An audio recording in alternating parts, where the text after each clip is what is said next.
Après le Burkina Faso, la Côte d'Ivoire et le Mali, cette caravane de la convergence globale des luttes pour la terre, l'eau et les semences ouest-africaines s'est arrêtée ici au Sénégal, dans le village de Belelbaï, situé dans la réserve du Ndiayel, dans le département de Dagana.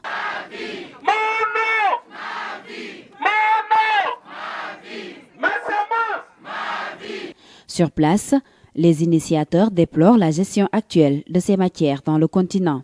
En tant que communauté autonome qui travaille librement ses terres, qui fait librement son élevage, qui fait librement ses plantations, qui se sert de l'eau qui est un bien commun, qui a ses semences qui l'héritent de père en fils, si nous perdons le contrôle de ces trois matières en tant que communauté, nous perdons notre indépendance et nous serons dépendants à jamais.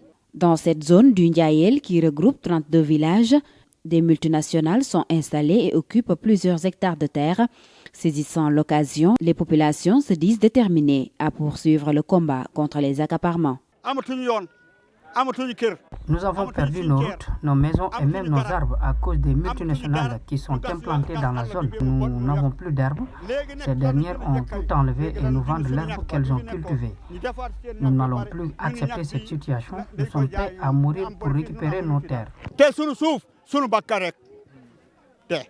Pour ces acteurs issus de différents mouvements sociaux, la vente de terre, une politique non adaptée au contexte africain, à côté d'une mauvaise qualité des semences, constitue de véritables obstacles à la souveraineté alimentaire clamée tout le temps par nos États. Nous avons raté, dès l'indépendance, à formuler des politiques et des lois issues de nos communautés. Ils ont coupé-collé les lois coloniales. Nous implorons nos parents de ne jamais accepter la marchandisation de nos terres. C'est une complicité pour nous rendre étrangers à nos terres. On vend une terre, on ne sait pas qu'on a vendu l'eau.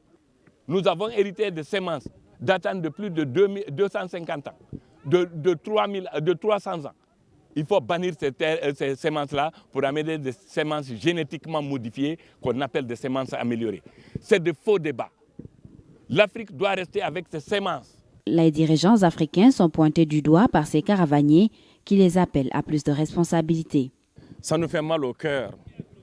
Ça nous fait mal au cœur que le développement tant porté par nos autorités ne sont pas une analyse qui est basée sur nos savoir-faire culturels, nos us et nos coutumes, mais est une analyse complètement importée par ceux qui se disent des gendarmes du monde, par ceux qui se disent les sauveurs du monde.